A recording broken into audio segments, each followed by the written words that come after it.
Probable rears up from the plain, standing tall in the rarefied sky. Once we crawled along its base, it seemed these cliffs could never be climbed.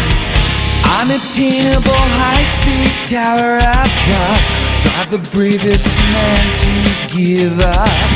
We know it has been scaled before, but how? Can you tell me, do you comprehend? Look around the other side, and you will reach a distant land. Who would have thought that you would find a gradual ascent?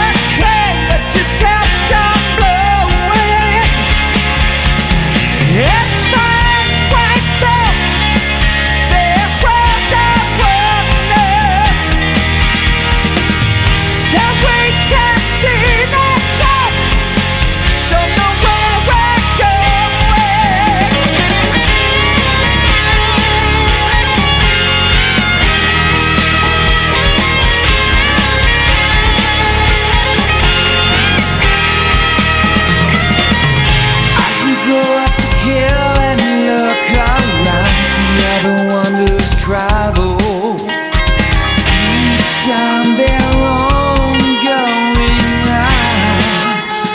Some rest while others struggle. At the top you will find perfection. It's a place you may never see. Maybe at a different time, chance brings opportunity.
What up, YouTube nerds with no life who sit here and watch me talk about pedals?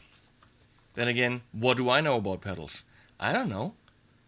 I'll try to share what I know, which isn't a lot. So you decide. We're looking again at a Joyo Ironman series, which is the little tiny ones. Amp simulator pedal. This time the orange juice.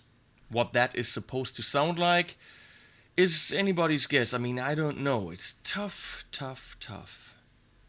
Maybe the sound is a giveaway. We'll find out. Before I do anything,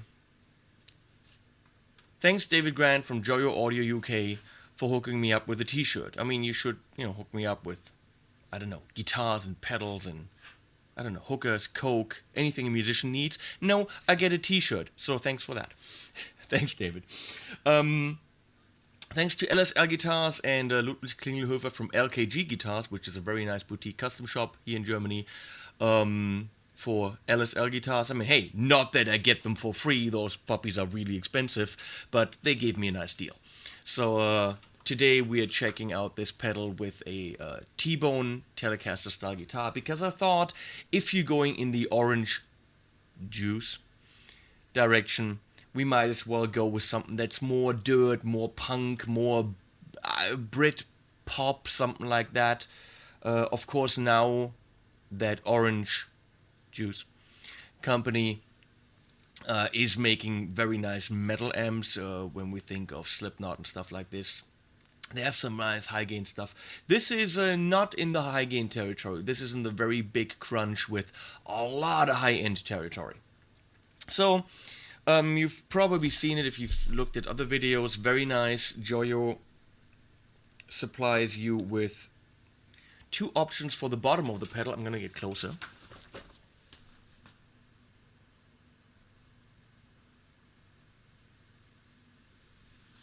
That didn't focus. So there's Velcro and there's rubber, which is very nice. So it comes with nothing at the bottom, and you can choose what you want to put on there.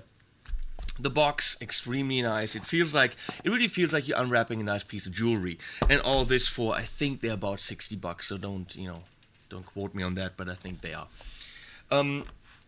This pedal is technically designed as a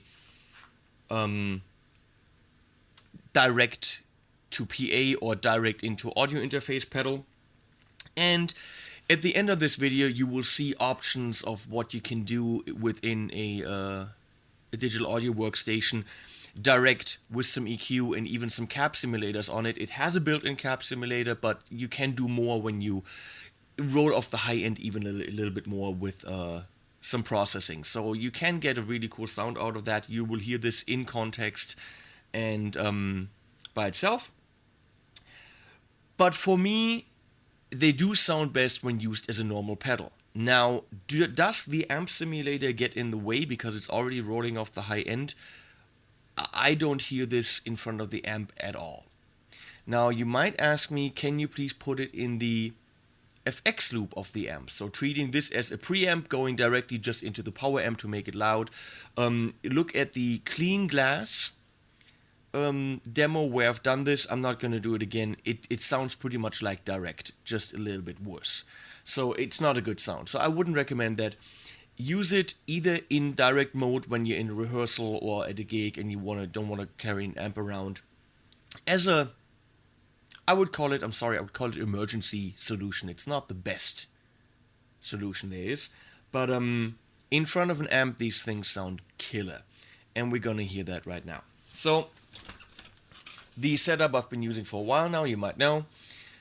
Right now we're using the LSL T-Bone, all single coil, very low output Telecaster. But for those of you who will bug me about why don't you use things with humbuckers, we got a 7-string Ibanez Prestige right there. We're gonna crank the shit out of the pedal with that and see how it handles it. I'm going directly into the Orange Juice, which is true bypass, and that is going directly into, well, actually my humongous pedal board down here, which has a whole bunch of nice stuff on it. I might add some Strymon delays, and that's going into the amp. So right now all you hear is straight through the board. It's on bypass into the amp, which is a Sura Badger 18. Going into the 112 Badger cab, loaded with a warehouse speaker that's a Veteran 30 in there, and that's being mic'd with two microphones, an SM57 and a very inexpensive ribbon mic from Thomann called the RM700, both equidistant from the speaker, In this case, about 3-4 centimeters. So both of them get mixed together. And that's going into a Universal Audio 4710D preamp, which is very nice. And that's going straight, it has AD in it, so it's going into Fireface 800 through Light Pipe. That's going into Cubase 7.5. Yes, sir. Okay. Big time setup. Here we go. That's the amp. If you're looking at my little switchy, it's reversed. Don't ask me why. LSL screwed up just a tiny bit there.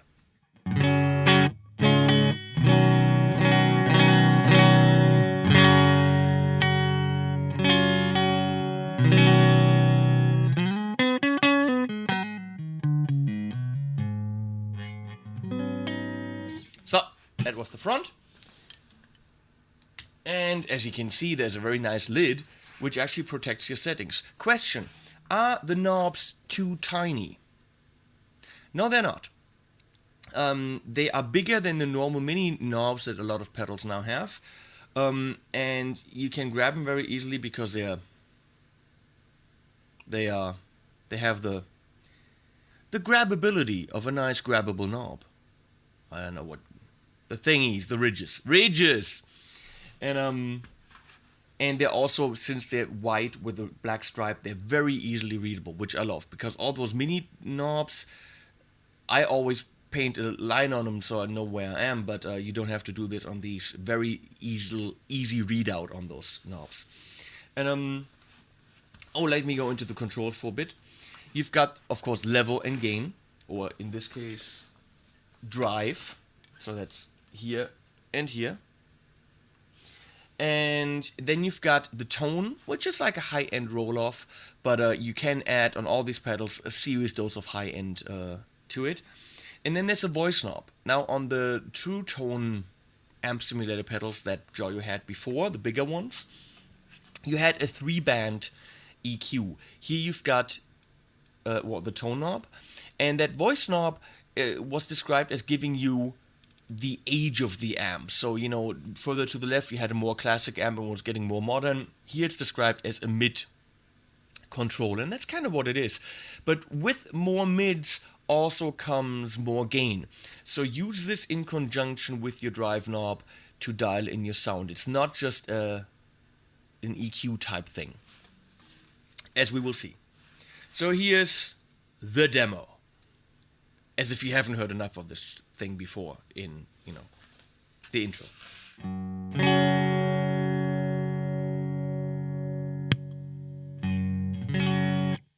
Did you hear that? Got a bitch about something, right? So all these pedals have a pretty big pop when you turn them on. When you're in the, in the gig and you're playing, you push it on and you're playing along with the turning it on, I highly doubt that anyone's gonna notice. But if you're trying to put this on in between songs or something, you will have a pretty loud pop, like so. Not being turned off, but when you engage it, pretty loud. All of them have that. Nothing you can do about it.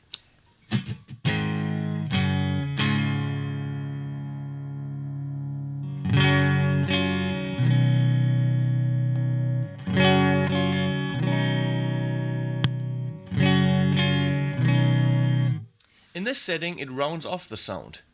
Not for long, because that puppy's got bite.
pedal sounds very chunky and thick around the bottom right now, but it's always extremely defined and extremely on the dot. It never smears or anything.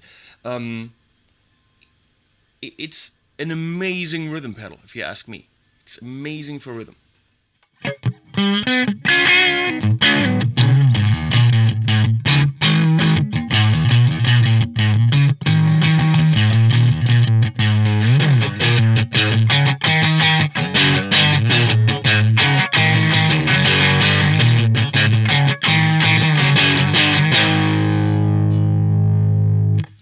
As you can see, that's the most gain we can get out of the pedal at the voice knob where it is right now.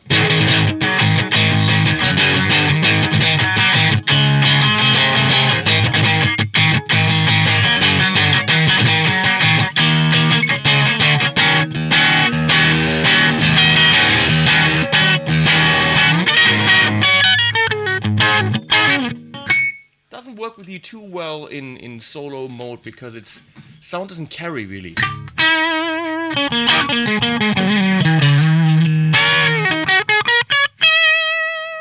It dies relatively fast. So we go back and we roll up the voice knob.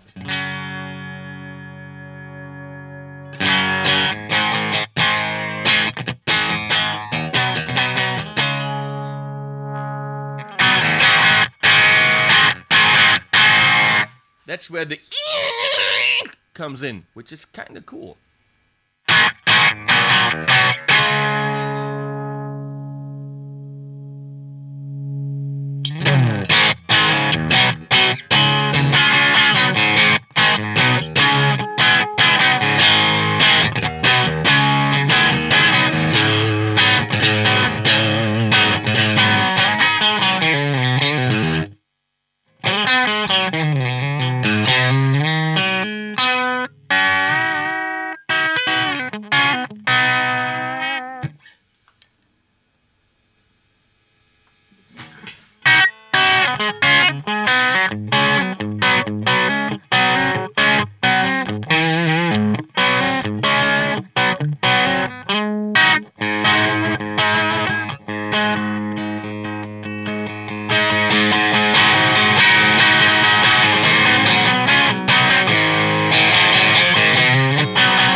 As hell.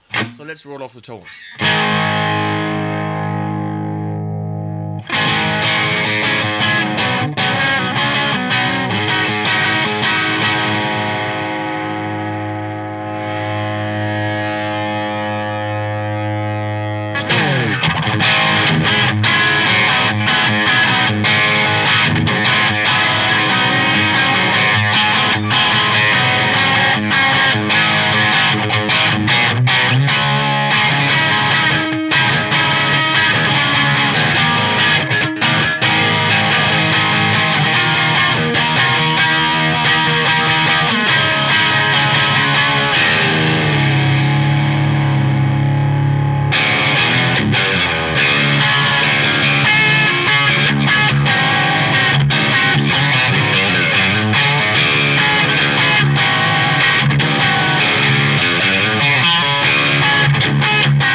Pretty cool for that type of, Billy Talent-y kind of bitey but not too much gain sound. Compared to the Clean Glass and the Rushing Train, the other two pedals we've already reviewed, this doesn't have the gain. It stops at a thick bitey crunch, which is why I wouldn't recommend it for screaming lead sounds. It doesn't do it, but it does a very defined rhythm sound if you want a little bit of aggression in there. So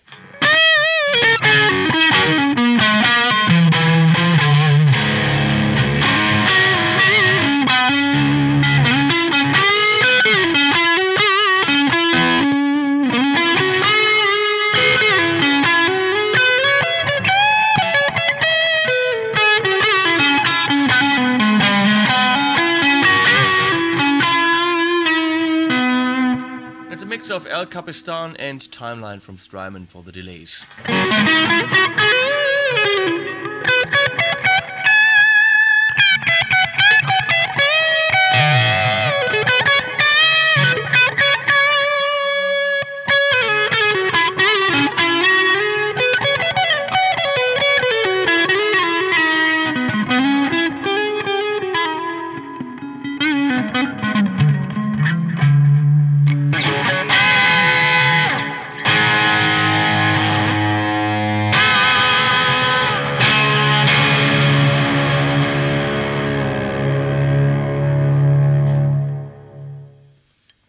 So here we are with the guitar that couldn't be more different from the Tele we just had.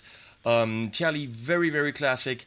This, a modern Strat, 7 strings, loads of wood, loads of fat everywhere.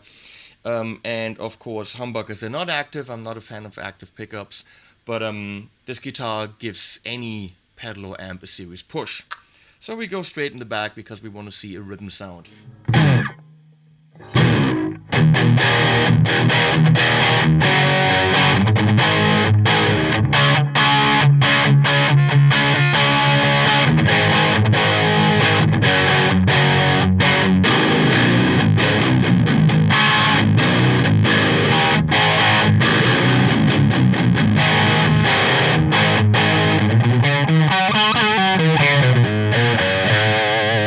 So as you'd expect from the orange juice kind of pedal, no high gain sound. It's not a metal pedal, come on, we all knew that.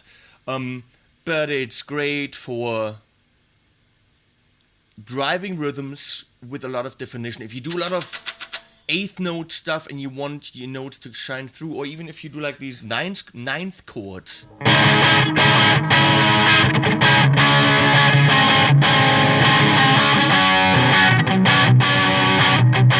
Stuff like that, they come through. It's there, it's gone, it's very precise, and the notes shine through. Let's crank up the gain all the way, see what happens.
I don't know what I'm doing. I'm not a metal pedal. But great for punky, post-pop, whatever that is, indie, pop rock, anything where you don't need the super gain, but you need a great rhythm sound. I don't think it's killer for leads when you want a singing lead. But an amazing rhythm pedal, if you ask me. That's only my opinion. Remember, when you're posting, go ahead and call me an idiot, but that's my opinion, and in my experience as a producer, that's how I would use that. If you want to use that to butter your toast, I don't give a flying rat's ass. And please post again what a flying rat's ass is. I don't know how that is done. Is it the rat coming ass first? Why? Or is it just the ass of a rat? How do you chop off an ass? And then why does it fly? Is it thrown, or does it have little wings? Is Jimi Hendrix's Little Wing actually about a flying ass with little wings from a rat? You discuss. And now the direct sound, and after that, go home. Bye.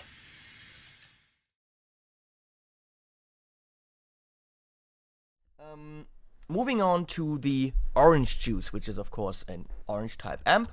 It is tighter and has more bite.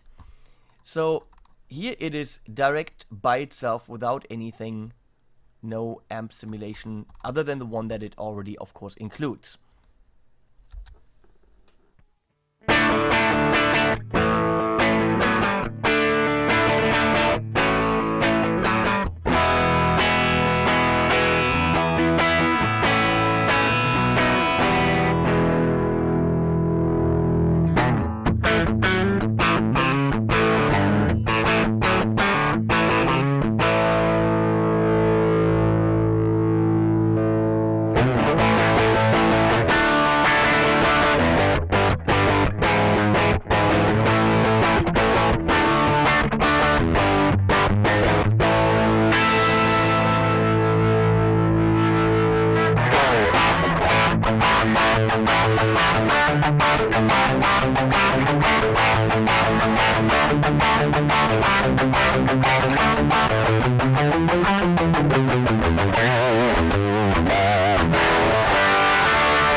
So just like most speaker simulations, this can sound a little bit harsh in the high end, and we accommodate that by rolling off 10K with this Millennia EQ, only 10 dB, relatively soft, and adding a little bit of room and see what it sounds like.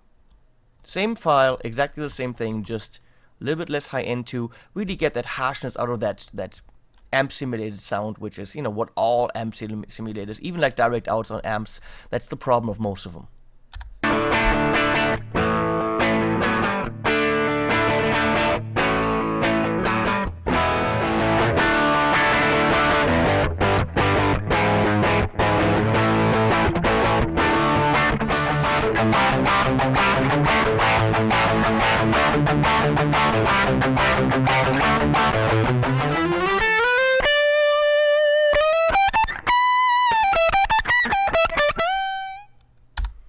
Okay, next option would be to use the built-in speaker simulation of your digital audio workstation, in this case Cubase 7.5, and I'm using the VST amp rack.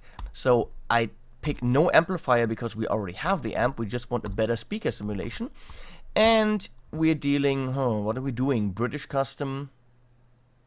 Either we want a 412, let's see.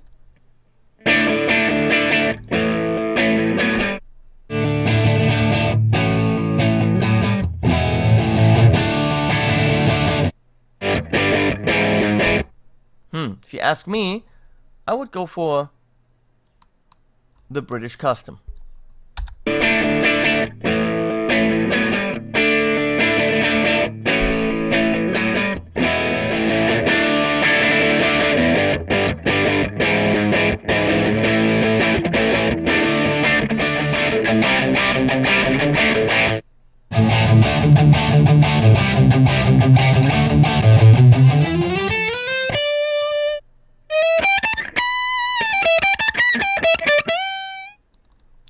As you can clearly see, it makes a huge difference which speaker you pick.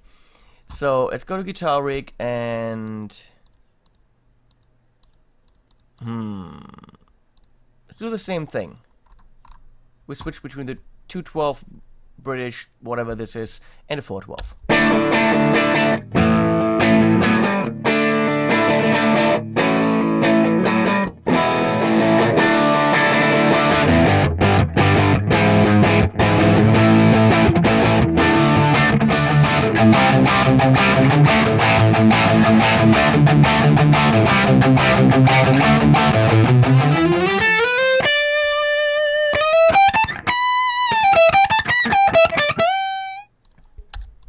Okay, and here I'm going through the Ocean Way, but this time on the 412 setting.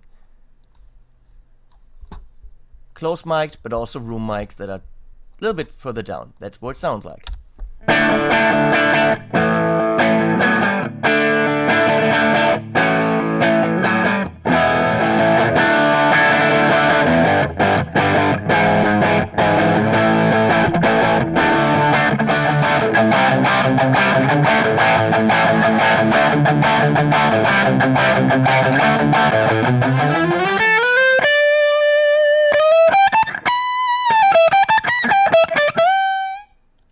Okay, moving on to a backing track. So we have the backing track just like this. And I'm playing some power chords on that with the orange juice. The neon green tracks are completely dry, and these pink ones are the ocean way again, which I will, turn on when necessary.